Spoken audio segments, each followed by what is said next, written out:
artificial intelligence, robotic warfare, engineering your food, engineering your plants, engineering animals, chimeras, engineering your children, gene therapy, and studying you, the mass psychology, what Tavistock Institute does, and studying how they can manipulate your brain with drugs and different other types of sort of chemical warfare against you and your thought control. Problems with GNRC, this could create an apocalypse. Bill Joy wrote about this and why the future doesn't need us. I guess if I really have 2 minutes, I'll just have to rush through it. Nano self-replication could get really out of control. The problem with all these weapon systems, this is bigger than the globalists. This is bigger than the global elite. You know, all these things could lead to an apocalypse. There was a case at UT right here. Somebody dropped a beaker full of avian flu that was genetically modified. That could have caused the apocalypse right there. That could have killed all of us. There was a near nuclear detonation last year in Texas with a nuclear device when they were trying to break it down. It could happen accidentally. They don't even have to engineer it, you know? And the direction is leading toward more control and less personal freedom. This is the panopticon concept. They want you to think you're being watched. Glass cell, the warden is in the middle, and the lights are off. They make you think you're being watched all the time. In many ways you are. Not always, and it's the fear that they induce in you. They're trying to create the global information grid. This is Boeing, this is DARPA, this is the revolution in military affairs. They say, since 1993 they've been saying, we want to microchip you, we want brain implants, link the satellites, automated warfare. This is from Boeing's own website. Okay, automated warfare. This is how they see you, part of a global information grid. We're talking about brain implants. DARPA brain-machine interface and cybernetics linking you to what they call literally, quote, hive mind system. Type it in on Google. They're merging nanotechnology, biotechnology, and IT, engineering the future of everything. You see them coming together. You see the chips in that person's brain. That's actually from one of their documents. Artificial intelligence, linking the spy network together. They're trying to link all the cameras together, street cameras, cameras here, cameras everywhere, and link them together in an AI system so that everything you do is tracked, traced, and recorded, for that matter, like TiVo. They call it the Pentagon's TiVo. Pentagon wants TiVo for themselves. They have the Echelon Trailblazer Groundbreaker Network. This was an attempt to merge together the NRO, NSA, and National Geospatial Intelligence Agency. This is a real another up-and-comer doing a lot of secret space weapons research. Tried to merge them together with the Echelon program and the Trailblazer Groundbreaker. It didn't really work from what I've read, but it's a sign of where they're trying to go, merging everything together. Genetic engineering, this is elite-directed revolution. They are trying to tell you what your children are going to look like, and also what your food is going to be. That's how they poison you. Future soldiers, live and robotic exoskeletons. They want the soldiers on drugs, smart cloth, laser weapons, new helmets. This is not a scene from the video game Halo. That's from DARPA's website on the right there. UAVs and robot tanks, they want to eliminate the human element of warfare, make it so that some general and sitting behind a bank of computers can organize this. That's a Predator drone. You see the AI insects. These are the tanks, the robot tanks being deployed in Iraq. The hand-launched UAV there, unmanned aerial vehicle. A lot of this relates to transhumanism. Guys like Ray Kurzweil, who's at the CFR, saying, we're all going to merge with computers. You're going to download your consciousness. We're all going to merge into the hive mind and life extension technology, which the elite wants to keep for themselves. Now, if they want to keep it for themselves, what do? You get eugenics population control, which is Malthusianism on steroids. You see the major players there, UN Population Fund, World Health Organization, Club of Rome, and UNESCO. This comes from Thomas Malthus at the bottom there. In 1968, Club of Rome was saying, limits to growth, too many people, gotta wipe y'all out. Well, they weren't right, their predictions were wrong, but 40 years later, they still have the same agenda. They're trying to do it, and that's why I have the chemist there with the little beaker, because remember that thing at UT? Doesn't even have to be on purpose. Might be an accident. That thing drops, you better hope you have a good immune system. They're talking about antimatter weapons. This is the Air Force and DARPA openly in the San Francisco Guardian, talking about different weapon systems. I mean, they're literally going to have to get a hook to take me off. This is just so important. Literally, you will have to, like, grab me. I mean, I don't mean to... I feel this stuff is important because it's not getting talked about. You feel okay? I mean, they're talking about antimatter weapons. Did you know that they said these things could destroy the universe? In the own article, they said, well, this stuff could wipe out the whole universe, but they're going ahead with it.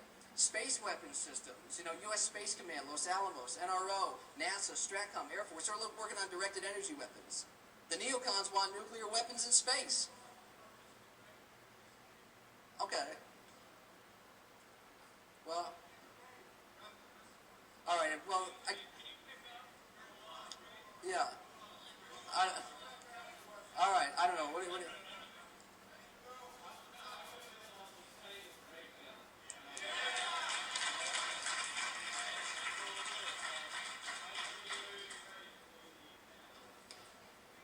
Do I have some time? 20 minutes? Okay.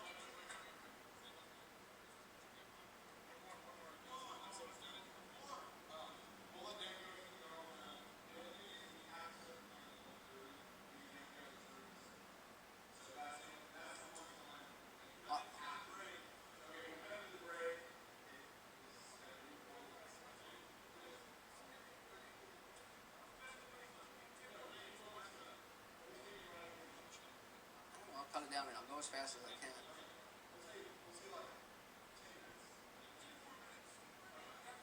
And with all due respect to you, Dr. Breeding, I'm trying to respect this crowd by telling them how these people are going to get killed. So that's how I'm trying to respect them. So thank you very much. Okay? I'm trying to tell everybody what the real threat is. So I'm trying to be respectful to you, okay? Let me just go on. All right, so let me just go on here. I'll make it as fast as possible. Okay, we're all going to die. How about that? How about that just the short version, huh? That sounds good. We're all going to die. Bye. Bye. We're screwed. I mean, come on. There's weather control. The Air Force is saying they want to control the weather by 2020. That's related to the HARP and chemtrail system. Look that stuff up. I would talk about it. In 10 minutes, I can't. Is the next generation of technology worth it? We need to start asking ourselves, is this something we want? Should we ban genetic engineering? Should we ban nanotech? Can we? Can we do it without an authoritarian regime? We need to begin facing this new technology, begin dealing with it. It's bigger than the global criminal elite. The technology itself has a life of control. We need to begin thinking about these issues. Who controls the future? The shadow government, COG, Northcom. I've outlined these people. I'm just going to flash through some of their bases. This is McDill, big 9/11 player. I would talk about these things. Ofwat, this is another Barksdale, big players in 9/11, Stratcom. I'm just showing you some of the bases where the shadow government is located right now. I would talk about it. I'm just going to have to flash kind of fast. This is a big one that they've just built, rumored to be built in Kings Peak, Utah for Space Command. There's Northcom, one of their big bases. That's where they're running the shadow government. Cheyenne Mountain.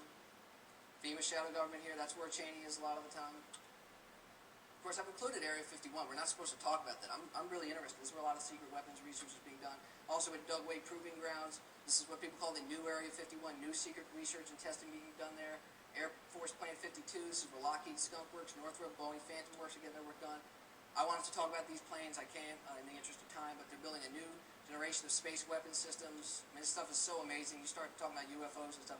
They were talking about that stealth blimp in 1982. It now manifests itself, so we can see that there's a lag time. I think they've had these things for a long time. There's just more. It's Northrop, Lockheed, and Boeing, basically. They want unmanned aerial vehicles, automated warfare. Who's engineering this? The mass psychology is Tavistock Institute, MIT, and SRI International. That's Stanford Research Institute. Those are the people who are working on mind controlling you. Doing that also through the pharma cartels, the Xanax, the SSRIs, trying to get your children on ADD, telling you they need to chemically engineer you and engineer your thoughts. The pharma cartel is waging a psychological war against the American people and also trying to pass new freedom initiative, forced psychological testing. Dr. Breeding, I know you're interested in that, right? Mass media, the Borg hive mind, 7 corporations control the news. They're spending billion in fake newscasts. Operation Mockingbird. Top executives are in the CFR and Bilderberg. And TV, as Alex said, moves the brain activity from the neocortex to the limbic system. Now, that's bad because that's an emotional fight-or-flight response. No matter what you're watching, you're getting brainwashed. You might think you see it at a different level. It's brainwashing. The flicker rates are producing a hypnotic state for you. That's the research originally from RCA. The road to tyranny. Global tax via the carbon tax, national sales tax, real ID where you pay for everything, every transaction monitored, debtor prisons, all personal credit can be wiped out with a keystroke and a move toward implanted microchips. Global warming is the backup plan. If you reject the war on terror, they got global warming waiting in the wings. That's how they'll get their global government and global tax. Again, Maurice Strong, Rockefeller, Gore, Hagel. I would talk more about it, I can't. Reasons for hope. The bureaucracy is really inefficient. That's kind of hopeful. Trailblazer and groundbreaker for the NSA were rumored to be failures. 90% are against implantable microchips. 90% are against the SPP. But false flag terrorism changes that. I mean, the next one's going to be perfect. They're not going to leave anything to chance. It's going to be like a movie script. Nothing left to chance. 4th generation warfare. I'm coming to the end, I promise. This is the solution part that I promised you. This is the most important part. So I'm going to try to do it fast, but flesh it out. Some advice from Martin Luther King. He says, there's almost always a universal quest for easy answers and half-baked solutions. The ultimate tragedy is not the oppression and cruelty by bad people, but the silence over that by good people. And he says, he who accepts evil without protesting against it is really cooperating with it. So we all need to realize it's not enough to be a good person. I am so sick and tired of people who know about 9/11 coming up and saying, I don't want to get active. I'm just going to be a good person. I'm just a good person. Isn't that enough? No, it's not enough. They're trying to kill you. Okay, don't excuse it. Don't let your little cognitive dissonance and denial make you think it's okay to sit around and do nothing. No, you are complicit. You are complicit in a system of mass murder and genocide. So am I.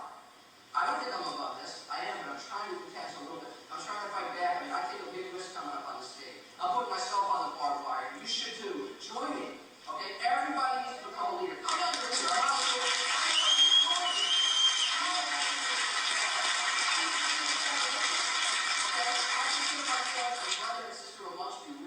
I am in that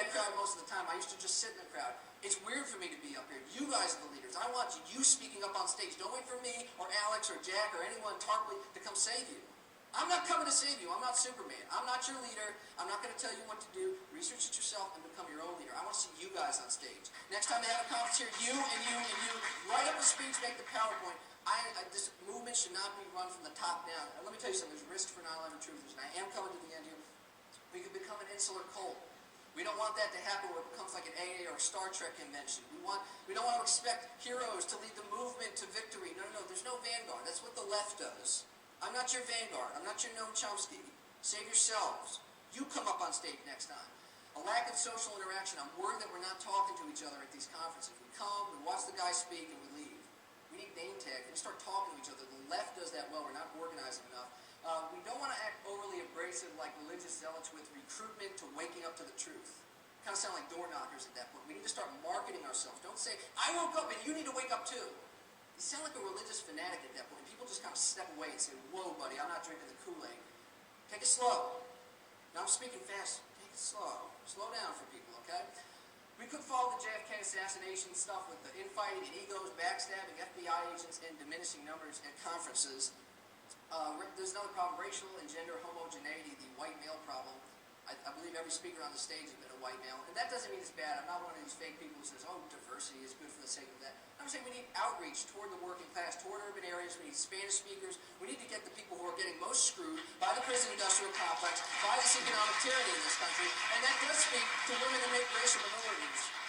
There is a single-issue focus. We lose track of everything. We just say 9/11, 9/11, 9/11. We need to talk about global poverty, future technology, and economic breakdown. We are ignoring the real shadow government, and there is too much fear. You better be afraid, but don't let it paralyze you. We need to talk about solutions. Jack Blood does that a lot. Talks about local positive formulas, things like fluoride eradication in your town. Go work on that. That's something you can do. That's substantive. Come to the end here. Different types of activism. What? You like that? All right, cool. This is Noam Chomsky. This is the old version of how they manage social activists. I was talking to somebody in the crowd. Chomsky comes in and says, Bilderberg doesn't exist. CFR is nothing. No false flag. 9/11, not an inside job, and this is how they've done it. They've controlled you with outdated leaders and left gatekeepers. Who funds them? Schuman, Ford, Rockefeller, Carnegie, Soros, and McCarthy. We need to begin looking into who funds these left gatekeepers who for basically since the 60s have managed social activism in this country, telling you there's no false flag terrorism. World government, world government, world government, world tax, UNICEF, UN population fund. We need population control. I mean, these guys are crazy. And all these people there, why do you think that The Nation and Counterpunch and FAIR and Chomsky and all these people aren't talking about 9/11. That's not a coincidence. Weekend activism, this is a problem. People going out for the protest once a month and thinking, I did something. Nah, you went and you held a sign. It makes you feel good about yourself, you feel jacked up, nothing got done. You could have 10 million people go. The media's can say 10,000 people marched. Time to end the protest. That's Jerry curl activism, as I call it. You have the milquetoast activism, candlelight vigils, and other pacifist dead ends. Hold the candle for the soldiers. Yeah, they're going to murder you, okay? You hold the candle, they'll hold the gun. Let's see who wins. Parrot activism, this is mindless sloganeering. No blood for oil, no blood for oil. Give me a break, you know. This stuff is just ridiculous. We need to talk to people on a real level. You think I could put this into a slogan? Let's treat people with some respect. Okay, the population's been dumbed down. People are real ignorant right now. Treat them with some respect. Make them step up to the plate. Treat them like adults, and they will come to you. You know, you don't have to dumb it down for everybody with this sloganeering. It's overly simplistic. It's a shame. You have tantrum activists. These are the phony anarchists, hopeless communists, FBI provocateurs, and felony violence. This person is completely out of ideas, smashing the window at a Starbucks. He just doesn't know when he's angry. He doesn't know what to do. And he thinks he's doing a revolution. Has this little black ski mask. I mean, he looks like the police state guys himself. This is Molotov cocktail activism, the fast road to a grand jury. Oh, we're going to throw the Molotov cocktail. The FBI agent in my group told us to get violent. Okay, that'll get you the grand jury. Look what